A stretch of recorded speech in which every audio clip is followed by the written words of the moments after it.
Welcome to this episode on All Things LOCS. I'm Antonio Garcia. I'm here with my partner, Dr. Dan Neissany, and today we have a special treat for you. We have Tiki Davis. Tiki Davis is a motivational speaker, athlete, author.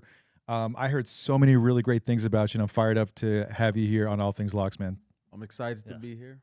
Thanks for the opportunity. You guys taking time to have me on this show all the way down here in Vegas. Yes, sir. Yes, Thanks for being sir. here.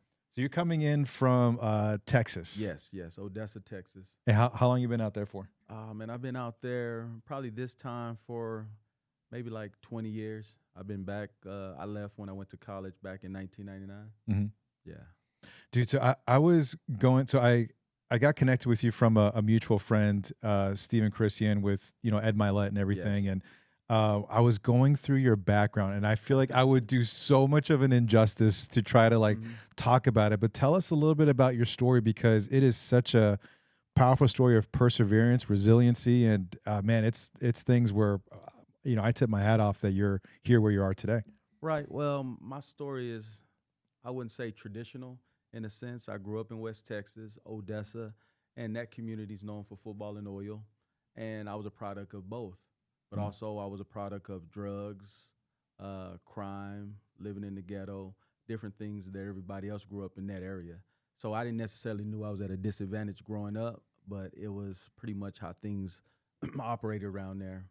And so back then, I didn't know anything about the oil and gas business, so I thought I was gonna get my first opportunity by getting out of that community, living this life that I wanted to live, was playing a game of football. Yeah, I love that. Mhm. So I read something, and you got to kind of tell. So when you say you went through some of the hardship, Mhm. it's so subjective from person to person. Like, I went through hardship because my parents didn't buy me a BMW the same way that, Right. you know what I mean? So are you comfortable going a No, little bit no. deeper on that? Yeah. Well, so the hardship would be typically was coming home. A good day was coming home and you had a home cooked meal. Mm. Those days came far and in between. And at the beginning, when my life started, like just imagine when I'm 3 years old, right? 3 years old, my mom is already accused of murder. She's on the front page of Odessa, America, accused of a murder in 1981. So that's the life that I was born into.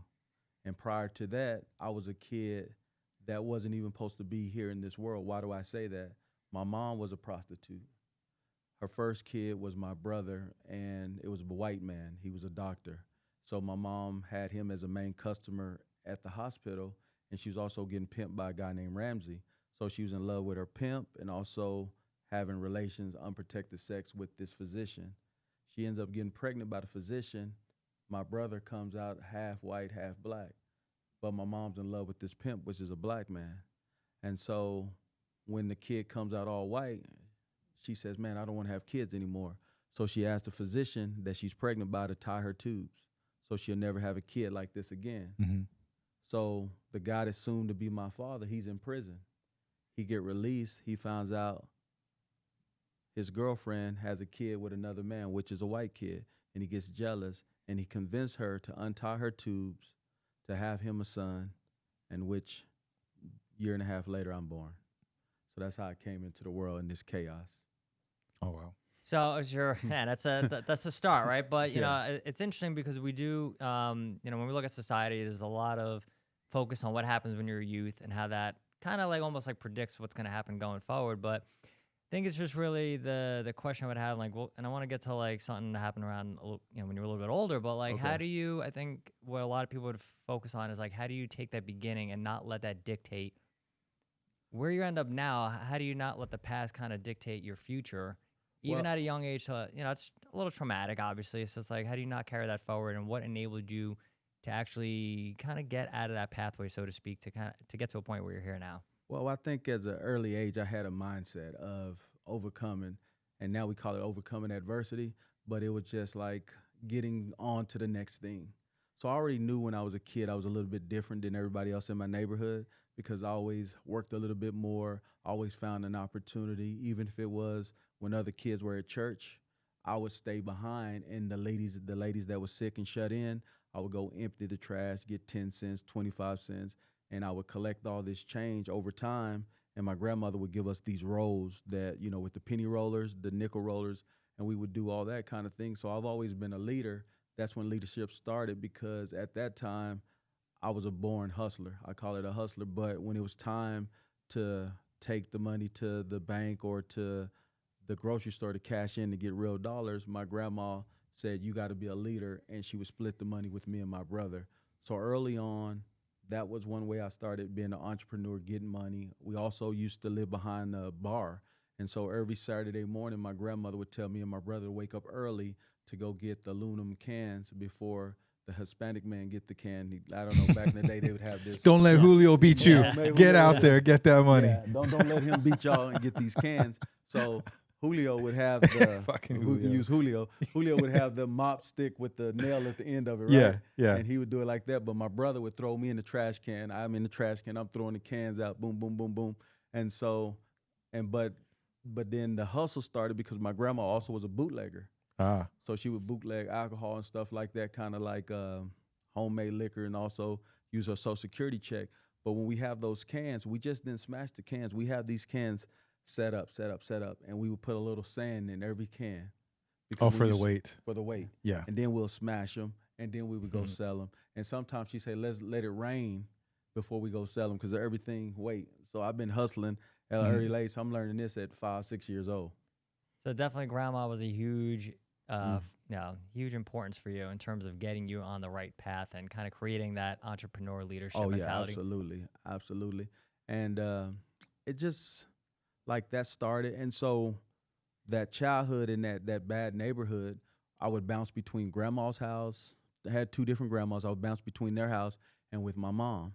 And so probably what y'all read, when I was about 9 years old, my mom was still living this chaotic life, turning tricks, and that's a form of prostitution. And this particular time, my mom brings this John back to the house. The date goes wrong. They leave, take him back. They have all his money, and he comes back to the house to murder my mom and my aunt. But I'm alone in the bed by myself. He comes back, sees me there, wraps a bandana around my neck, punches me out, and stabs me in the neck with a screwdriver. And leaves me there for dead. So that was a turning point in my life. Either I can lay there and die, or I can get up and try to live. So at 9 years old, you're not thinking you're going to come and sit on the podcast and sharing this story. At that time, initially from the stage, I always share that I was chasing this dream to becoming a football player. But truth of the matter was, I just didn't want to die. Going forward after that event, which is easily traumatic. Like for me personally, I've been in healthcare and I see a lot of people who have physical issues that happen to them, car accidents, surgeries, things like that, which is not exactly the same, but physical trauma that they heal eventually. Right. But then they never fully heal like the mental component of being able to get over it. And even something on a smaller scale, maybe you get in a car accident and then somebody's like, I'm not driving anymore. Okay. So I'm curious to know, like, how did that A, shape your mindset, but B, what allowed you to actually overcome that and really move forward and not let it hold you back? Well, I think the mindset when it came to that situation is you didn't have no choice. You got to kind of continue to move forward, because moving backwards or wallowing in that pity is just standing in the same place. So it's a lot of people in my community that I talk about daily is still in that same place. So what I was able to do is have a short-term memory. Whatever happened to me just happened to me, because things going to happen around you, to you. But when that day something happened in me and I want to be better. So I just had like that next step mentality. It's very practical too, where it's like, what the hell else am I going to do? Am I just going to sit here, curl up in a ball, or just make a decision and move forward? Yeah, really, I had no choice but to move forward, because most of the time you couldn't stay in that place because that wasn't our home anyway, because once I got stabbed in that particular place, we're on government housing, so we got evicted. So you got to move on to the next family member you can live with, or if mom was able to get another place to live, or she was living with a different boyfriend. And so most of my life I was a guest everywhere. So I had to believe in myself to have that mindset at an early age. It wasn't a mindset then. It was just, man, I'm tough. I can do it. Don't be a punk or whatever. Just it's on you to take care of yourself. And I think I grabbed onto that early on for some reason. So that self-talk of I can persevere, I can overcome, I can dominate, this doesn't define me. At a young age, when that happened, when you got stabbed in the neck and you were just thinking, that's what was going through your mind, and that's what just drove you into into life, into your career and everything else? Yeah, I think I always had one of those kids that wanted more. I always wanted the pretty girlfriend. I always wanted the nice tennis shoes. And where I came from, you didn't see it all the time. But I would see my older cousins with the nice Cadillacs or the Crown Vics and the white walls and the starch clothes and the Levi's and the white T-shirt and the white teeth. And those are the kind of things that I was attracted to. Even if it was gangsters, it was just like, man, that's what it feels like to be successful. And where I was from, it wasn't your oil man or head football coach or school teacher. It was the guys in the neighborhood that was hustling, selling drugs, doing whatever. But in my eyes, they were superheroes because they were giving back to the community. They had what I thought looked like success at that time. So that's what I was driven to at that, if that makes sense. It seems like no matter where you're locked, like whatever you were locked in on, there was like aspirations to get into the NFL, and you made pivot points where like I'm actually going to be pivoting away from the NFL and moving into entrepreneurship, into real estate, into sports, business.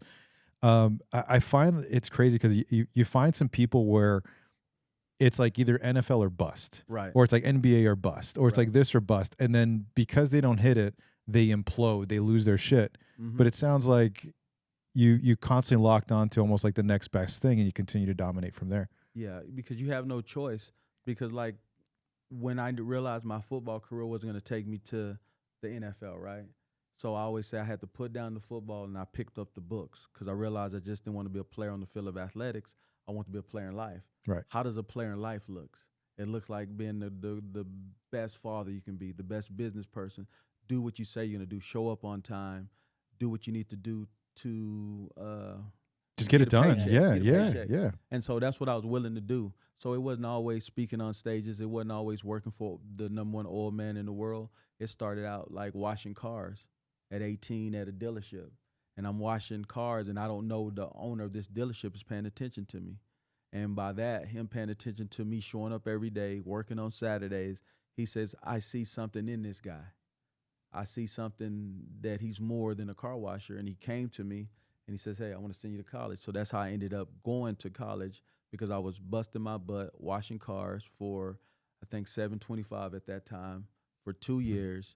And that's how I found myself at a university. So it seemed like God put these different people in my life at the particular time that I needed to get me to the next level. So I didn't never get there alone, but every person that helped me, boy, they're glad they did now because the blessing they gave me, I was able to hit a home run and make them look good. And they said, Tiki, we're thankful for knowing you.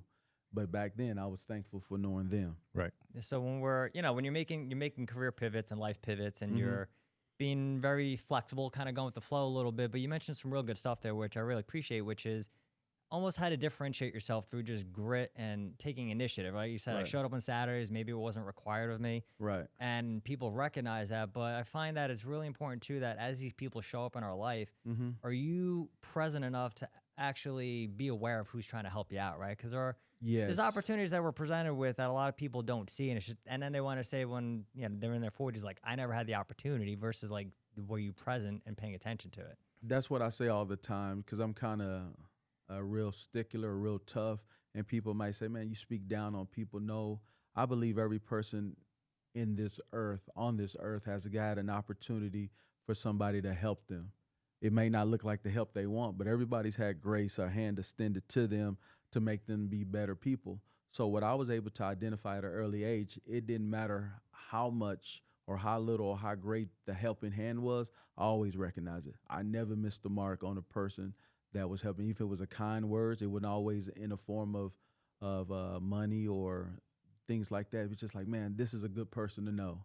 Just like even to come down here to do this podcast, it wasn't about, oh, they don't have 1 million followers or nothing like that. It was like, man, these are some good people. I researched them. It's something good to do.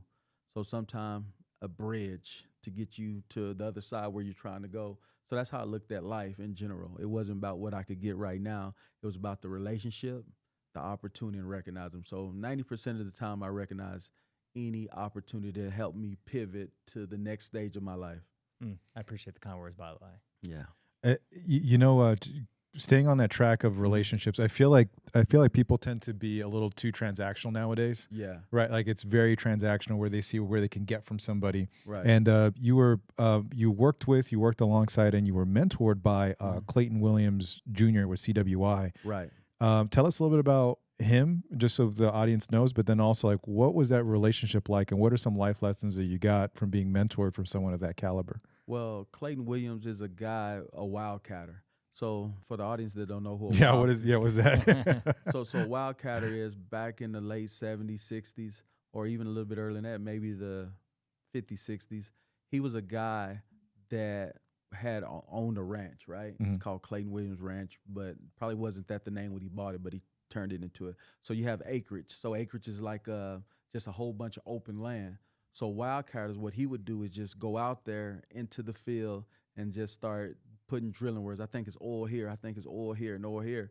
And he didn't really have no science behind it. So they were just poking holes in the ground, kind of like you watch a Jed Clampett and you throw the oil and the oil spoof. So he was kind of like a modern day Jed Clampett, but you actually had to drill the well. Kind of like it wasn't that far back. Ever seen that movie with Daniel Day-Lewis? There Will Be Blood. Yep. Similar to that. He was like that of his generation.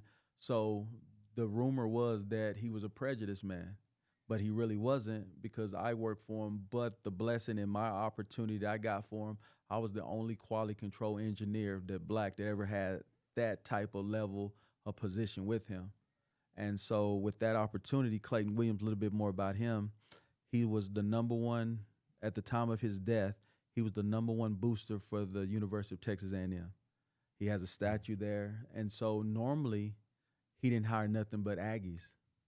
And so when he found out I was working for him, even though I was contract, I didn't graduate from Texas A&M. And so he said, somehow you fell through the cracks.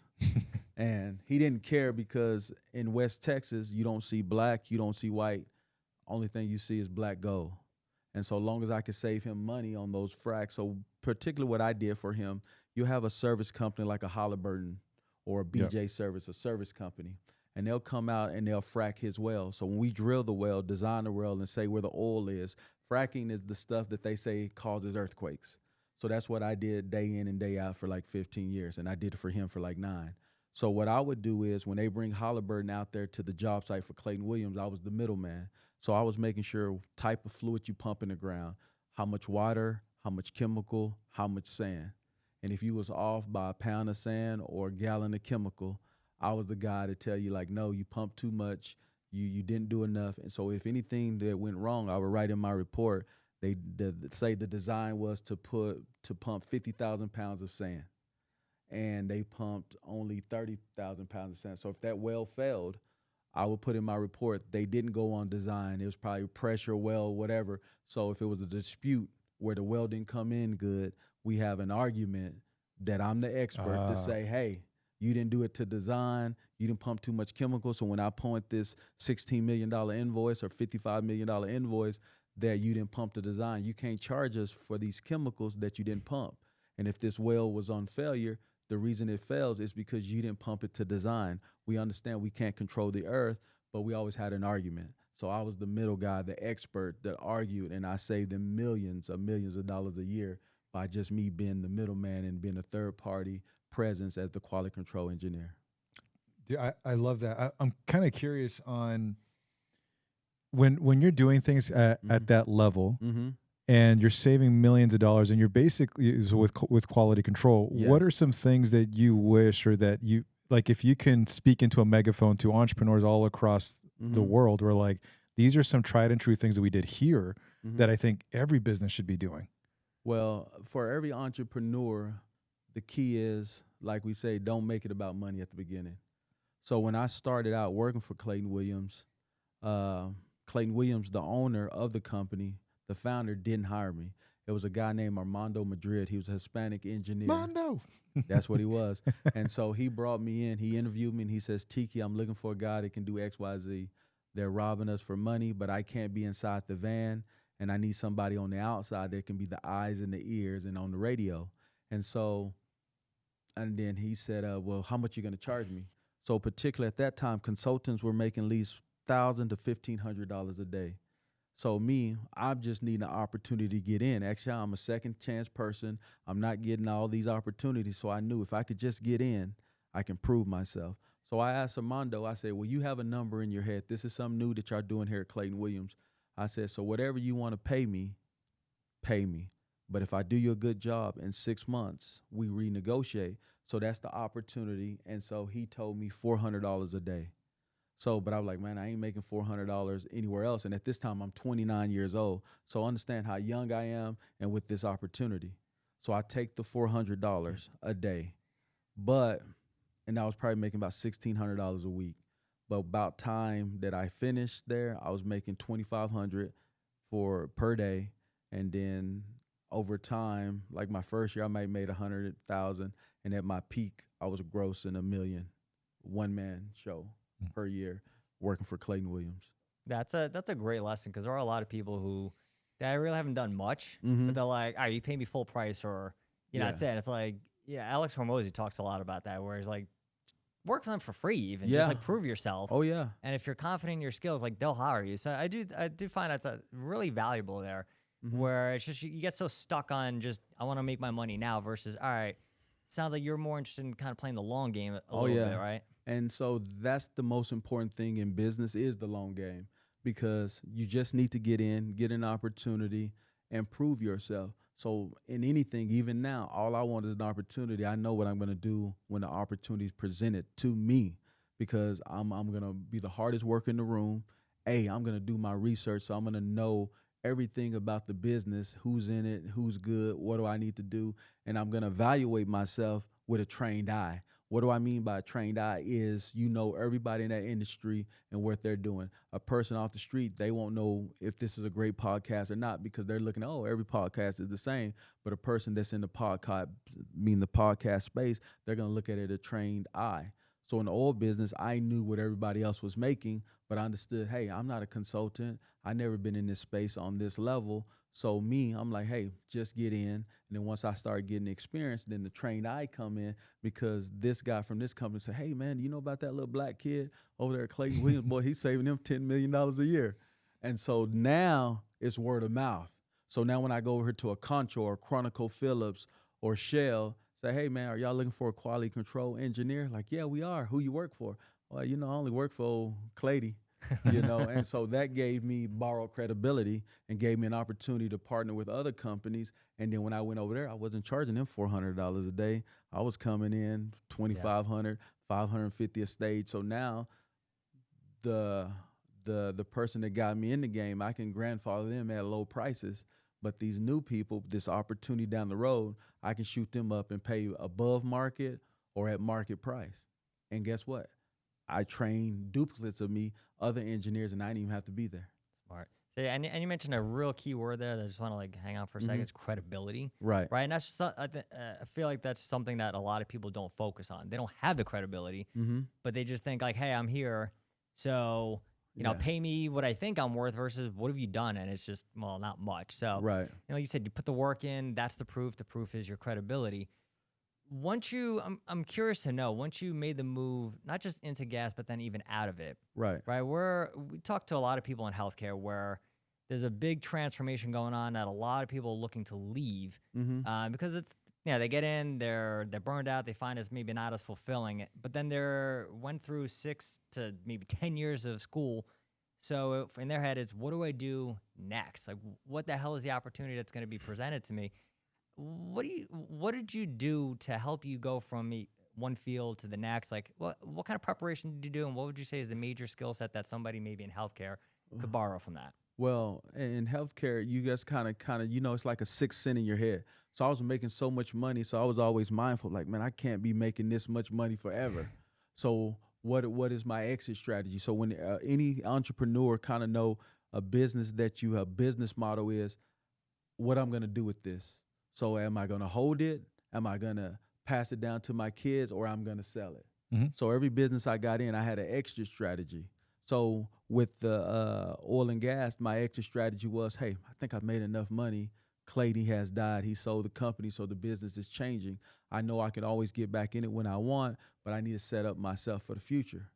So that neighborhood, that I was stabbed in or grew up in, it was a lot of land for cheap. So I started picking up the land for cheap. Like, man, maybe one day I'll build a house here. And people in my community like, yeah, man, what do you know about building houses?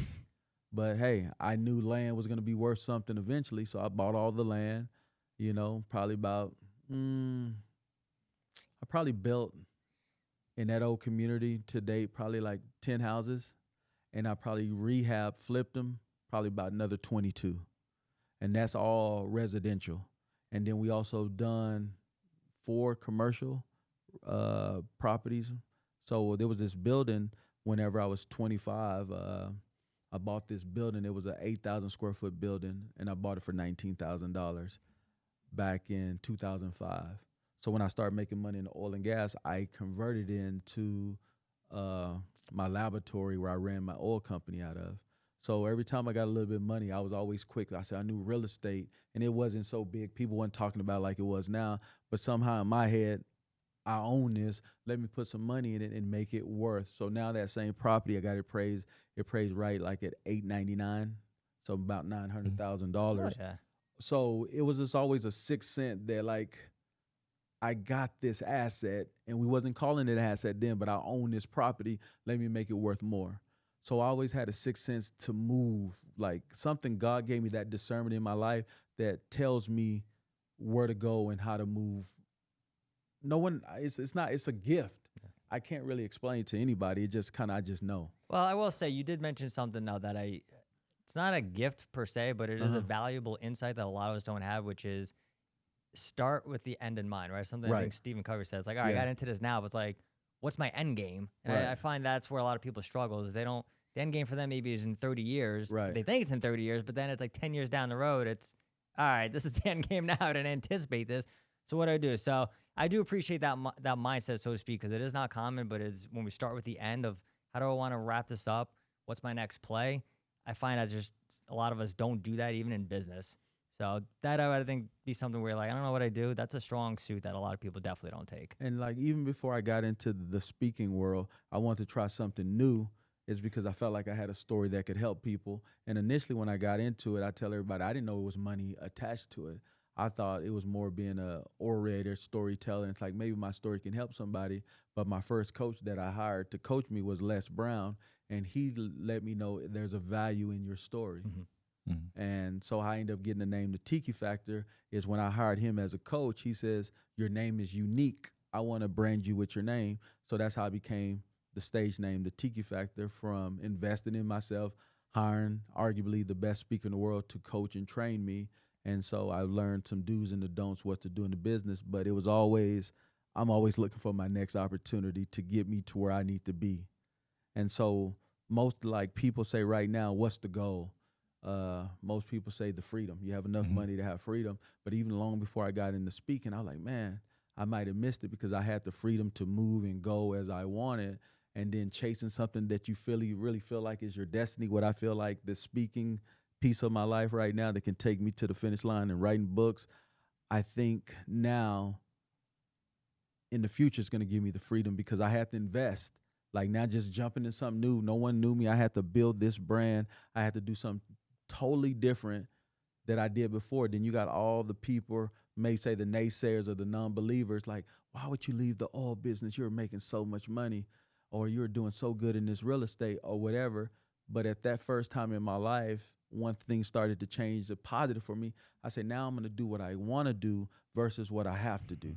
So now I'm in the life, and then the point of my life is some people may not think this is the best opportunity for me to do this, but I believe in it. And so every year I'll knock down a bigger podcast or a bigger speaking engagement or a bigger opportunity on a book deal. So I see the work that I've done in year 8 of trying to do this. I may not be a household name yet, but trust and believe, I believe that I'm going to be one of the best speakers to do it. That's my goal. You mentioned the Tiki Factor. Can you break that down on what that is? Is this just a moniker for yourself, or is it a lifestyle or a framework? Well, it's both. It's a acronym, and it's also a lifetime. So my name is spelled Tiki, right? Mm-hmm. So the T stands for total commitment. So I challenge people in whatever field that you're in. Are you prepared to make a total commitment to your life? Are you prepared to make a total commitment to your hopes, your dreams, your aspiration, that things that make you feel uncomfortable? Are you fully committed within the mindset, the way you approach it, to be committed to get the results that you're looking for in your field? And then the next thing is the I. It stands for imagination. I had to learn to live from my imagination and not my history. My history say I would die in prison like my mother. My history says I wouldn't be a first-generation millionaire. My history says that doesn't happen for a person that looks like me coming from a place where I came from. And then the next thing is the K, kindred spirits. The people around you affect you. Depending on who they are and what they do is going to affect you in that type of way. That deals with the mindset. That deals with negative energy. That deals with wrong place, wrong time. Those things are going to affect you. And the last I is invest in yourself. When I said I want to be a great speaker, I knew I didn't know it all. I had to go hire people. I had to study other speakers and see what made them great. Could I get to that level? And so the goal was to be excellent. The goal wasn't perfection. So all I ever tried to do in anything, it was oil, real estate, selling candy door to door. It was to be an excellent person selling that product, not being perfected, being perfect in the journey. And so that's how I look at everything. It's just to try to be great in my lane, and I believe that I can do it with the things that I'm doing. What is, for somebody, their version of total commitment is obviously very different, right? But Right. what does that principle really look like on a day-to-day basis? Because I find, and we were talking about this before you popped in, but from the standpoint of listening to somebody who's got a great story and is very uplifting and motivating, it's then very easy for people to leave the room, leave the space that the person was in. And then the next day, it's they're right back to where they started, right? It's like, all right, I'm doing the same stuff. So when you say total commitment, how does that apply to maybe like an everyday kind of approach to life and business and relationships? Well, total commitment is consistency. So if you're totally committed to your goal, you can't just go to the conference and listen to the speaker and use that principle. It's like, oh, I'm committed while I'm in the room, but you got to be committed on your own. If you're going to get in shape, you got to be committed to going to the gym 4 or 5 times a week.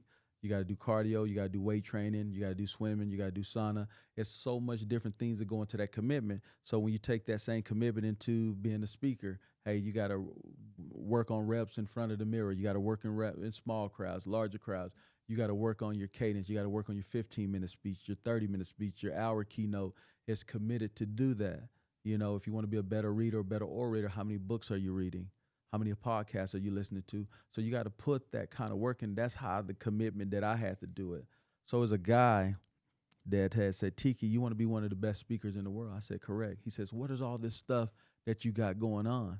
He says, I said, I got a lot going on. He says, well, look at your life as a pie or a pizza.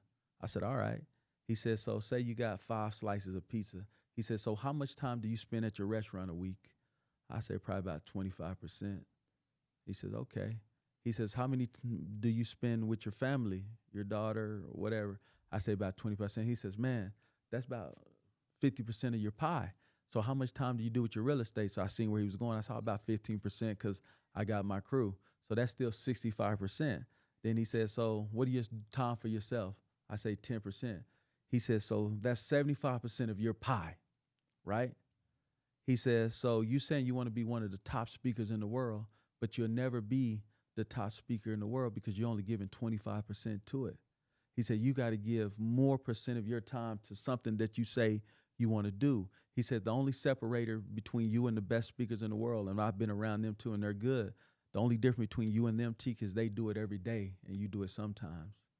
So the total commitment that you got to be and what you say you want to be, you got to do it every day and you can't do it sometimes.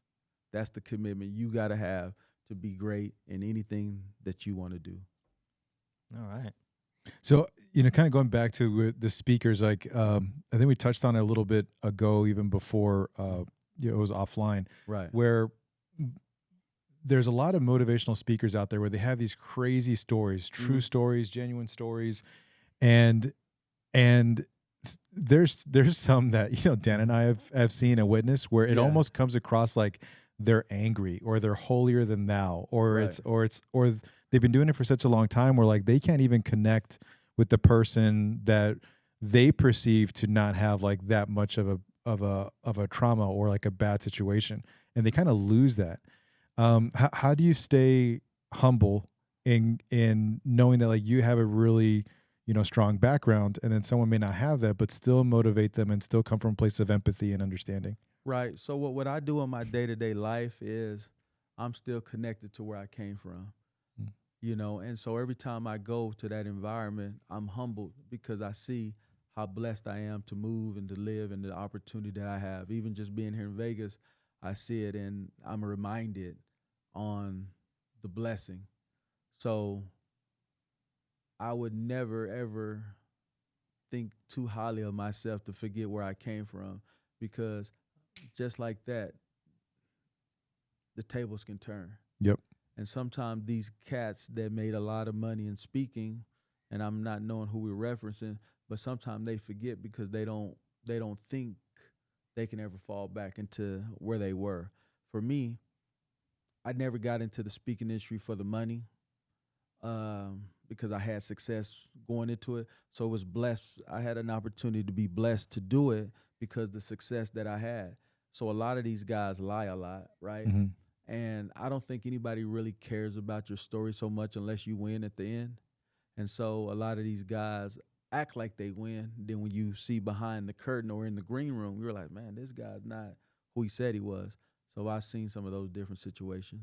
Yeah, and we see that even in the entrepreneur space, right? Mm-hmm. Where Oh just yeah. there's just especially I don't say just Embellish a lot. nowadays, Yeah. but yeah, Yeah. but even that mentality of just hey, you just gotta pick yourself up by your bootstraps. It's Mm-hmm. just and then they kind of like you said, they lost the focus on all right, maybe I was struggling, somebody helped me, now they're very successful, and it's almost like they don't want to pass it forward to somebody else who maybe is struggling. It's like all right, you just gotta work harder. Like come on, like I did it, so you could do it too. Yeah, so I don't think it's no such thing like, I'm like that in the sense like, man, everybody's not going to be a multimillionaire. That's facts. No matter how hard you work, no matter what you do, it's just not in your cards. So it's a lot of hard work, grit, and luck that comes in with that. So it's just like being one of the top speakers in the world. You can't train a person to be the top speaker in the world because I thought when I hired a coach early on, I thought that he could make me successful and get me stages, but that's farthest from the truth. You got to build your own brand, your own connections, your own network. And somebody like, hey, man, have you heard of that guy, Tiki? Man, he got a great story. It's deeper than what he shares. Man, this guy was a mogul in 3-4 different areas. Because when I mean that, like a lot of people don't know, and this is probably one of the first podcasts that I actually really share the business acumen that I had. I made $1 million in real estate. I made $1 million in the oil business. I made $1 million in the restaurant industry. And so those 3 different areas that I was successful in. So me, when I tell a person, hey, I want to be a $1 million speaker, people that don't know, like I believe I can do it because I've already done it. And I've already did my homework and I know the other guys that's out there doing it. And I'm not jealous or competing with them. All I'm saying is me too. Oh, me too. I can do it. And that's just how I go about my business. I love that. Kind of going back to athletics and being on good teams. So you've been on teams from an athletic perspective, from a business perspective. Mm-hmm. What are some of the key differences? What are the similarities, and what makes a good team and what makes a great team? Well, what makes a good team on the field of athletics, I believe, is like you got a lot of coaches believe they want a lot of choir boys. Oh, we're going to show up at the same time, 2-parent household, this, that, another. But to have a great team, you got to have a person that mom and daddy ain't at the house. You got to have a guy that might just come to school for practice. Then you got to have a guy with the 2-parent household. You got to have all these different ingredients. It's kind of like grandma used to make that soup, that big stew or that soup on Sunday. Just a bunch of leftovers from everything before. Just Yeah. in there. You got your oxtails, you got your potatoes, you got your corn. You're throwing everything in there, and then you got to let it simmer because it takes a time for a team to develop and get some chemistry. So you're slow cooking your team. So I believe that's what you got to do in life. You got to have a little bit of different things to slow cook success, and it's a different people from different walks of life in order to have success on a team of athletic. When it comes to business, I think you got to have a team that's on the right wavelength, and they got to believe in your dream much as you believe in your dream. So in my restaurant business, that's probably my least successful business in the sense of you're dealing with people, you're dealing with cash, you're dealing with money, and the margins in the food is very, very, very It's slim. low. It's Yeah. tough. Yeah. It's Yeah, a yeah. tough industry. They're like 2 so- months away of Right. imploding. Yeah. Yeah. So when I was hiring the different people that work with me, the guy bought the restaurant. He was a barbecue man for 40 years and also an Army veteran named Mr. Leroy Hammond. He said, Tiki, every day, whatever you count, just know you should have made 15% more. And he says the only way that you can count your money in the restaurant industry is catering, because you're getting dollar for dollar for the plate. He said I would focus on that. But he says here that you buying this business for me, we got a good foot traffic, means that's what's coming through the door. So I always listened to people that came before me that I respected, and I seen them doing it the right way, because you can always learn from anybody. But I also have a hard time taking advice from somebody that ain't never done anything. You know, man, you should do it like this or do it like that, you know.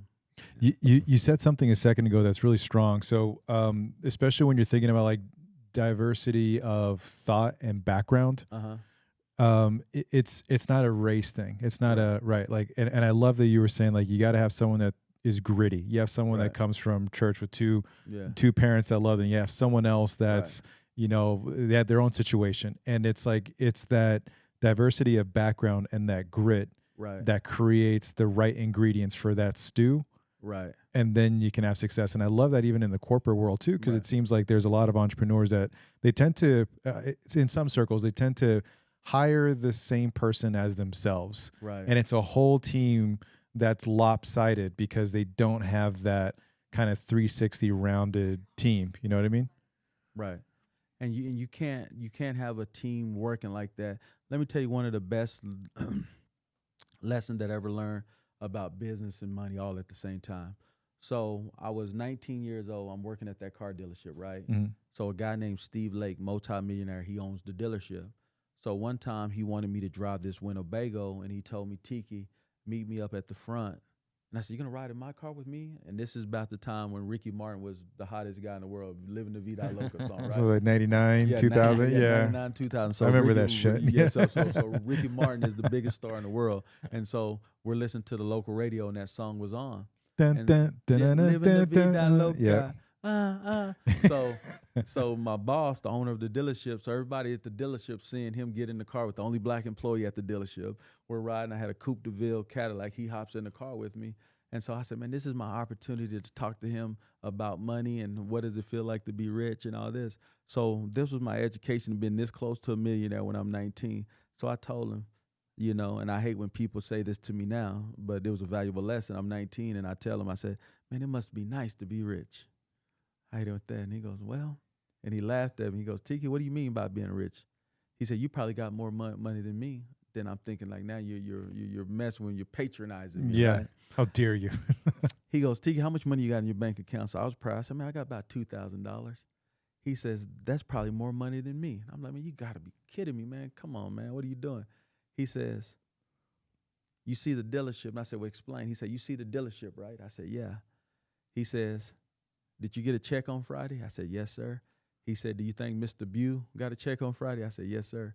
Do you think all my salesmen got a check on Friday? He said, yes. He said, you see this building? You think it had a mortgage on it?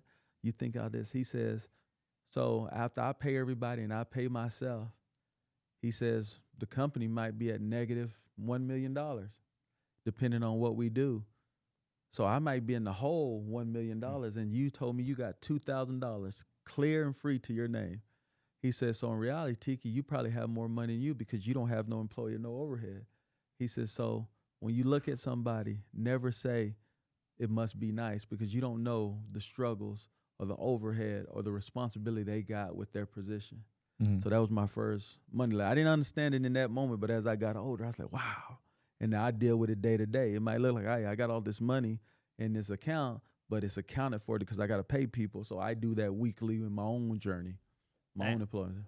That is a good lesson. Like you said, you never know what somebody else is dealing with. You know, what looks great on the surface. You never know what's underneath. I also look at that, too, as just a really good, you know, I'm impressed by that story for you personally, because I feel some people would take that and view it as, I do not want to be an entrepreneur. I do not want to own a business if I'm getting paid and the guy who's running it, he's not. Right. But you kind of took that a different approach. And I do find that people, when they jump into entrepreneurship, right, they look at it like that. It's like, I'm going to own the business. I'm going to be riding in a Cadillac, this and that. It's like, it's a struggle. Right. And that's what people don't see. Like, you really want this? You got to jump out here and get a part of this. So what I like to tell people, because you hear everybody, what do you do? I'm an entrepreneur.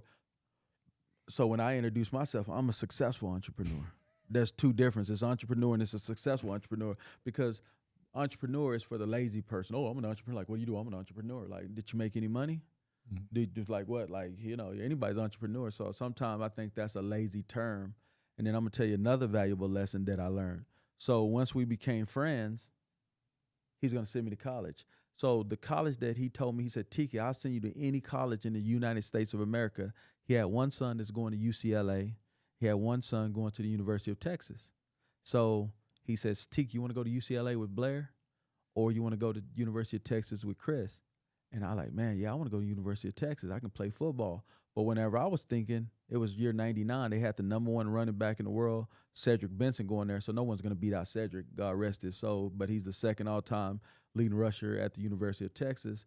So I ended up picking this small university in Alpine because I could play football. But none of that amounted to the lessons. So he said, one day he came, he said, Tiki, what college are you going to go to? And I said, and I asked him, so I tried to be smart because I was always trying to outsmart someone.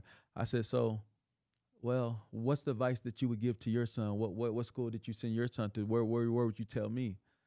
He says, well, Tiki, that's a trick question. But what I do with my boys and what I can do, and this is advice that I would give to anybody else that was going to send their kids to college. He said, I'll send them to the place of higher education that my money can afford. So now Tiki's trying to outsmart this smart guy that I'm not smarter than. I said, oh, yeah, so I know if you go to University of Texas and you get a degree from University of Texas, it has more prestige than a degree from Odessa College. Or if you go to Harvard or Yale, that's Ivy League, it's more prestigious. He goes, no, you're missing the whole point. He says, Tiki, what I'm saying is I send my kids to a university of higher education, not because of degree, but if I'm a multimillionaire, who else is at the school that I'm sending my kids? Now we're talking about environment again, right? Yep. Proximity. Yep. Proximity. He says, so who's my son going to marry if he's at Harvard? He's going to marry another successful girl, or her daddy got money. So instead of Blair or Chris coming home and making $1 million mistake working for daddy, they can go work for Jim Belushi at his dealership, mess up all his money, learn all those headaches, then guess what? Then come back to daddy. He says, so when we send our kids to university, it has nothing to do with the education. It's proximity, it's other people that's there, and you're building those relationships. So money stay with money. And he says, for guys like you, you're a lucky one because you get the opportunity. Sometimes it's athletics, sometimes it's scholarships that normally you don't fit in that environment. But when you get an opportunity, when someone invests in you, go in that environment, you take full advantage of building those relationships. Yeah, I mean that's a very fair point. When we're looking at essentially, Antonio says like the community that you surround yourself in, proximity is power, and like a certain small percentage of people understand that. And right. You made a good point too. It's like you're not the typical person in the room, right? But then really, what do you make of it? And how do you present yourself in a way that people see value in yourself as a person? Right. When you're talking to somebody who's struggling, they're like, I don't have access to those rooms and that proximity. What's a normal route that you tell them to just start the process to kind of get in those rooms? Say, for instance, it was a story that I heard one time. It was a guy named Jesse Isler. So he's a he's awesome. Yeah, so Jesse, he's a billionaire. His wife invented Spanx. He was the first person with valet limo, private jet service. So he didn't have money, didn't have access. So when he started this private jet service, he knew he had a great idea, but he didn't have any customers. So he wanted to get in these rooms where all these multi-millionaire guys that, fly private. And so what he did, he didn't have a ticket to get in that conference, but they only had one coffee shop at that hotel. So what he did, he couldn't get in. So what he did when they got the break, he went to the coffee shop and bought all the muffins. And so people went in there and bought the coffee, but they wanted a muffin, so he had all the muffins. So he would sell the muffins. So he had got access to the private jet, and they're like, who bought them? Oh, I got the muffin. So he would give a free muffin, and he's like, oh, what do you name? Oh, I can't get in the conference. Are you in the conference? I would love to get in, but they sold out. And so he would do conversations to make room to get in there. So that's how he landed his first client to pry a private jet, and he did it with hours because, you know, ain't nobody gonna say, oh, I want a whole jet. So he would sell with a credit card like hours. And that's how he got his first. So sometimes you gotta get smart. How do I get in the room with the people that I want to work with that I don't sometimes have a seat at the table? Because it seems like there's always like two sides to that coin. So one Yeah. of them is entering the room, but then like, what's the mouthpiece? Right. Because Jesse can talk and he can mouthpiece somebody. Right. He can definitely communicate. He's very effective and figure out like how to finagle a situation, right? Right. To get someone's contact information, Mm-hmm. make something look valuable. Mm-hmm. So I find it to be kind of two different skill sets. I want to can I get your opinion on that? Right. Is that there's the identification of the opportunity, there's thinking outside the box to be the right proximity, Mm-hmm. and then the mouthpiece side. Like, because now you can be in that room, you identify the opportunity. How do you talk? How do you communicate? How do you do all that side? So how you talk in there? I like to call it the ABC, right? Always be closing. Yep. You see what I'm Yeah. saying? So like me, I'm a firm believer. If you put me in front of the decision maker, I can close them 90%. If this person's like, hey, we want you to sell a catering, or you want this the person that I can, you know, the final say on me to buy this house below market, or if this the person that can give me the job, if that's the decision maker, chances are it's going to have hard for you to tell me no. So you got to have that belief. And then like you, I can read people. So I can kind of, oh, man, I can sell her. I can sell him. Mm. Or, you know, when I was selling candy door to door, I used to always say I could sell a halo to an angel. I was that convincing. Or I can sell a free sample. So you got to have that belief. They tell me no, man, it's going to be hard pressed. Who did they pick? Mm. And that person got to have that same will, that same grit, or that same persistence that I had. So, yeah, you got to be different. So what I'm hearing between that is confidence. Oh, yeah. Confidence. Oh, and yeah. there's always that kind of saying that you can't, it's almost like from an actor's perspective, Mm-hmm. right? Like if you give Tom Cruise a script, Mm-hmm. like he's going to nail it and he gets paid millions of dollars doing it, Right. but you can give it to someone else off the street. And if they don't have that confidence, Right. then it's still the same thing, but they're going to fall flat. So always go in with supreme belief in yourself. Right, because like the way I look at it, like when I was in school, I used this. The only one time that I landed a major role in a movie was my theater teacher told me at the University of St. Ross. She said, Tiki, an audition is like a first impression. Yep. So you never get a second chance with a first impression. And so when I go into something I really want, that's your first impression. That's your intro. That's your calling card, whatever. Even on stage, when you that opening 30 to a minute, that's your introduction to let them know, man, am I going to listen to this guy, or I can't wait for the next person. So that's this. I always try to make impact on that intro. So I love that you said about acting too as well. What I've been noticing with entrepreneurs is that they've been almost quote unquote athleticizing their life. Right. That when you have an entrepreneur that the days are gone where it's like chain smoking and scotch and whiskey, that the healthier the entrepreneur is, they're getting great sleep, they're eating well, they make better financial decisions, they make better executive decisions when they're clean mentally, physically, spiritually, and you see kind of that happening. Right. What I'm also seeing happen is kind of the artistic side of things. So going back to kind of acting is like there's Stella Adler, there's Stanislavski, there's like people going method, that people are taking what, let's just say, Leonardo DiCaprio does to get into character, Right. that they're taking elements of that so that they can get into their own character, the best version of themselves for business. Right. And it really takes that, because like I tell my friends all the time, people that's close to me, I said, I really can't explain what I do. Or when I go on stage, the bigger the crowd, the better I perform. It's like Yeah. a switch to come on. It's a switch, yep. Like boom, you just become that. You lock brand, in become differently. there. And Yeah. it's not phony, it's not fake. It's being who you are, because now they're paying you. It's business. They're paying you for a service, so you got to get on that stage and deliver what they want. Yep. You still breaking down your story in elements, but if I'm speaking to teachers, or if I'm speaking to a real estate, or I'm speaking to athletes, so when I'm speaking to athletes, I'm tapping into that dream. Mhm. I'm tapping into the once I want to be a player, but when it didn't work out, how did I pivot to a new dream? And then when I'm speaking to real estate people, it's like, you know, how strong is your foundation? You know, you was like, hey, I built these houses, but I couldn't build this house successful or rehab this house if I didn't have a strong foundation. Then you challenge them, or whatever that company, but do you have a strong foundation in this company? Do you believe that you do the work in to get that raise? Because you want to be the CFO, but you can't be the CFO if you're not the vice president. Or you can't be a principal if you haven't been a good math teacher. So it's like, you know, you just kind of dive into how do you be elite? How do you get to that next level with different things that you're trying to accomplish? Sounds like imagination is very important for you. Yes, absolutely. What would you tell somebody when they're struggling and maybe they're just talking to you and they're saying, Tiki, I can't see myself as doing something so great, right? How do you help them tap into seeing a better future for themselves in whatever way that looks like for them?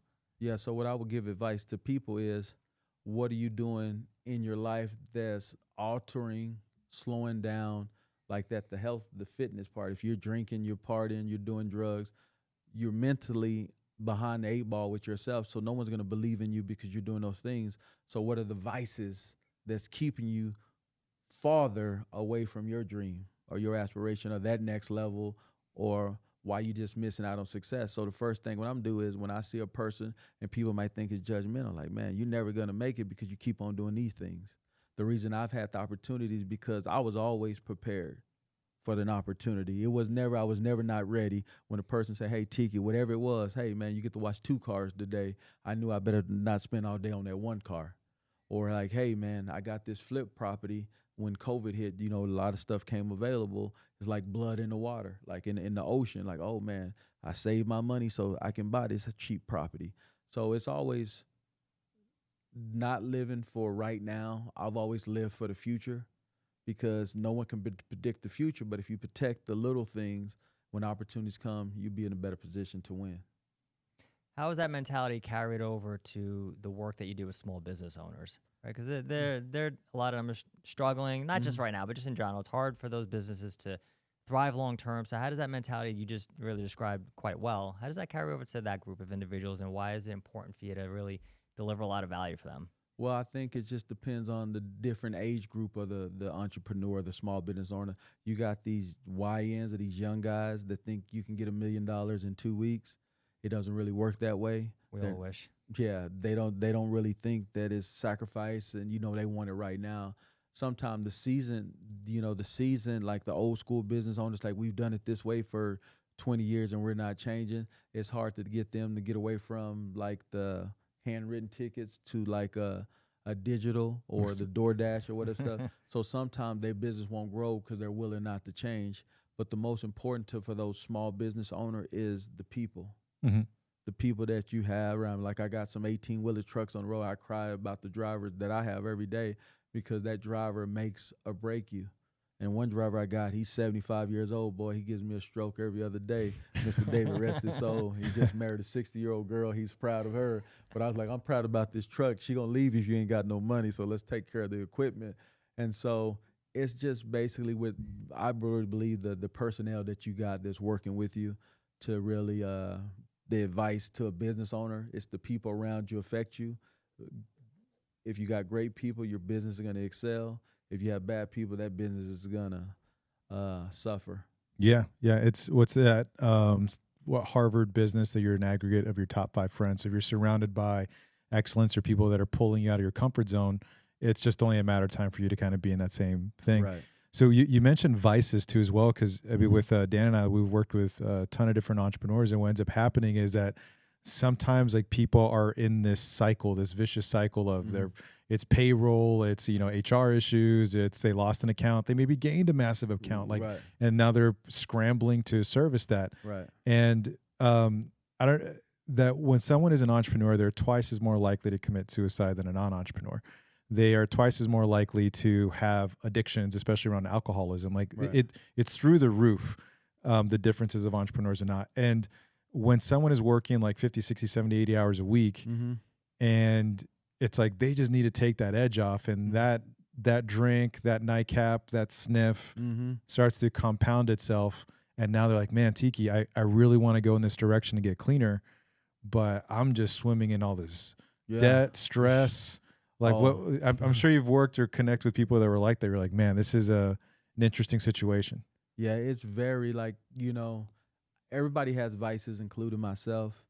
And it's hard to judge someone else's vice because, like, say this a person is addicted to drugs, and sometimes we can look up or frown down upon that person because that's not our vice. Yeah. Because we can always look at well, I'm not addicted to drugs, I'm addicted to this. But Cheeseburgers and everything. Yeah. Same thing, a vice is a vice. Right. But it boils down to that business owner or that person, how bad do you want it? And it got to be a personal decision within self, a self-reflection, and how good do you really want to be in yourself. So I think it's an individual thing, and if you ain't sold out for yourself, it probably won't work for you.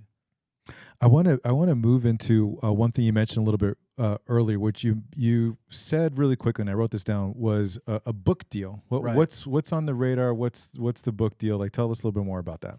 Well, so traditionally, getting a book deal in this day and age is like one in a million, needle in a haystack. So I initially started writing my book when I was 25 years old. Me and one of my roommates, he's a guy named Steve Lang. And at 25, I felt like I had enough to write a life story.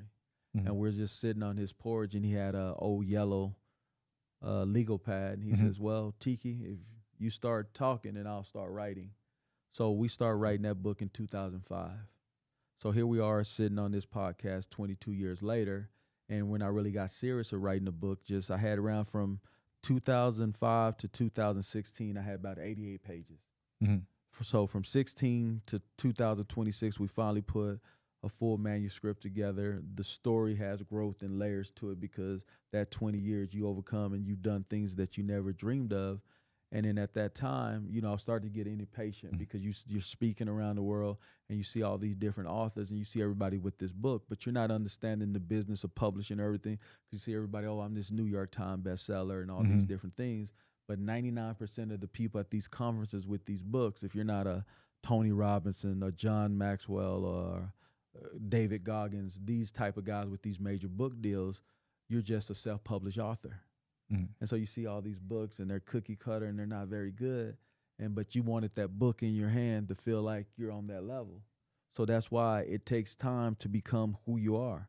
So with the book deal, to sum it all up, it took me 22 years to sign a major book deal.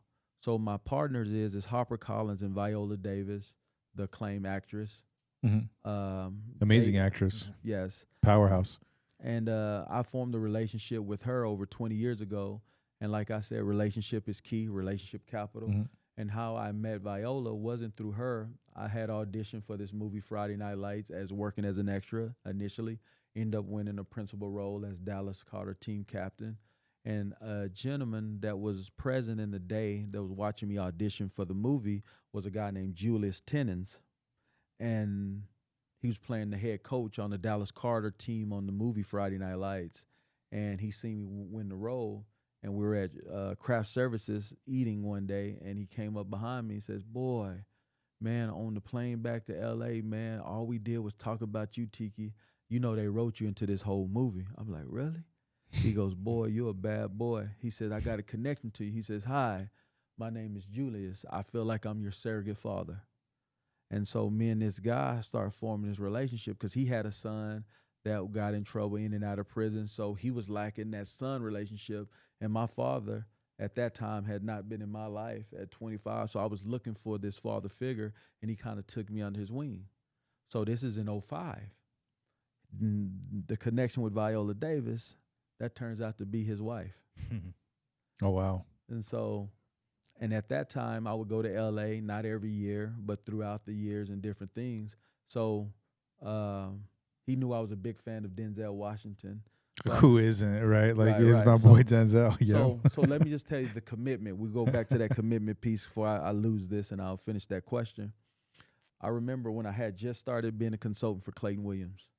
It was the year 2008. I had a daughter that was 6 months old, 8 months old. My only daughter, Brooklyn Davis.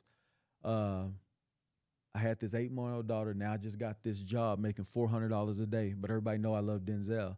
So Viola Davis and Denzel Washington is doing Broadway in New York, a play. by August Wilson called Fences. Fences. Yeah. Okay. Yeah. So Julius called me on the phone and says, Tiki. I said, yeah, you're going to be so happy. Guess what? Me, you, and I was married at the time, and your wife, we're going to come to New York, and we're going to watch Denzel and Viola on Fences. And after the show, me, you, Viola, and D, we going out to dinner. You going to meet Denzel. I like, for real? He go, Tiki, ain't you happy? And I was on the phone. I was like, man, I want to go, but I don't know if I can because I just started this new job, and I need this money for my family. Mm-hmm. And he like, Tiki, like, what are you doing? I said, man, I just got this consulting job with Clayton Williams, and I need it, man, and I'm making pretty good money, and I can't go. He goes, Tiki, are you sure? I said, man, I can't take no time off. I would love, and I'm thinking in my head how I can get to New York and get back, but I couldn't mess up that opportunity. Right. So I was more committed than seeing a childhood friend, Denzel Washington. I had to be committed to what I needed to do now. And he said, Tiki, well, it'll be another time. So the another time came in 2016, 8 years later. Now, Denzel Washington, Viola Davis did Fences, the movie. Yeah. So now I'm in a better position, multimillionaire now, because I stayed with the commitment of doing the job for the oil guy. How much any person like, oh, let me go take a picture with Denzel and think I'm in that mix of people when I wasn't prepared, wasn't ready. I was just a fan. Now I'm a partner. I'm an equal when doing business. Now I shied away from it. So 8 years later, I was able to go to LA and go to the premiere of Fences. Mm-hmm. And didn't get to meet Denzel, still didn't get to meet Denzel, but the opportunity came around because Denzel had to leave the day before we got there on that premiere to go do the Equalizer movie, the first one. Yeah. And so, but opportunities came around, so I had to be committed to that job right then and there because that's what I could see. I didn't know 20 years later Viola was going to write a New York Times bestseller, Finding Me, her memoir with HarperCollins that did so great. And so when she did that and she seen how her voice helped so many people that was lost and women that connect with her story around the world, she says, man, I want to do my own imprint and I want to give voices to the people that's not getting the opportunity. And they knew how hard I've been working on my book. And I finally ended up signing with a book agent probably about 2 months before Viola decided to partner with HarperCollins and go after authors that stories need to be told. So Jan Miller, she was shopping my book around to the Shaman Schusters and the Random House and all these other ones and different people reading, and we're getting some kind of buzz, but we haven't had a deal. So I go to New York. I go to the Woman King movie premiere, right? Yep. I see Viola, Lavelle, Julius, we're all there, and then they see me, and the eye test is good. We ain't seen each other in a while. So about the time I get home, it's a Thanksgiving week of 2023. I get a call from Julius. He says, Tiki, Lavelle's going to call you, which is their publishing partner. He said, we want your book. We're going to call your agent, tell him no matter what it is, take it off the slate. We want your book. And so after 22 years of working, finally getting an agent, finally being in a position to have the book ready and shape, you know, we're trying to get it there right now. So I'm hoping it's there. But anyway, long story short, I was able to get a 6-figure advance and a major book deal with HarperCollins and Viola Davis, and that's how it happened. It wasn't because the personal relationship, it's because they saw me committed, totally committed to my story over a 20-year period of putting in the work and not just saying that I'm going to be great, I'm going to be this person, but they actually had a front row seat seeing me come from a 25-year-old man to a 45-year-old man and everything that I've done as an entrepreneur, a father, a speaker. So they seen the transformation process, and I knew when I was getting good at it because I was seeing these videos and I was getting better. And I sent a video to Julius. I always send him my little random videos. And then one day Viola jumps on the phone and says, Tiki. I said, what? She says, you ready now? Mm-hmm. And so that's when I really felt like I was in my groove because she's a speaker, she's an actor, and so she knows what's good. So that's how I got into the publishing world. That's amazing. You know, like you said, it's commitment, but patience, perseverance. And when we look at the way a lot of us in society now, where we want that instant gratification, as you mentioned, you know, I would love to get $1 million in 2 weeks, but Yeah. probably not realistic. No. You know, so it's just understanding that the journey that we take, we don't know exactly the routes. We don't Right. know the end phase, so to speak, but just put the work in, believe in yourself, have the confidence, and you're going to get there. Honestly, dude, we could probably go for like another 3 hours. This is like phenomenal. Right. You know, really appreciate you being on here. What's just, you know, somebody wants to work with you. How do we go about doing that? Well, If they want to hire you. Well, if you want to hire me as a speaker or mentorship on business, coming in, diving, taking a look at real estate, how to flip a house or whatever, but mainly right now where I'm focused on, like I said, I'm trying to give that 100% commitment to the speaking industry. So if you want me to come in and speak leadership, overcoming adversity, second chances, you know, grit, grind, find me at the tikidavis.com. That's my website, or Facebook, Tiki Davis, or Instagram, the Tiki Factor. So that's how you can find me, and I would love to work with your organization, nonprofit, company, youth group, or sports team. I'm available to come in and speak. Right on. TK, this was awesome, man. Yeah. Thanks so much for Thank being you. here. Thank you. This thanks was for awesome. having me. All Thanks, right. everybody.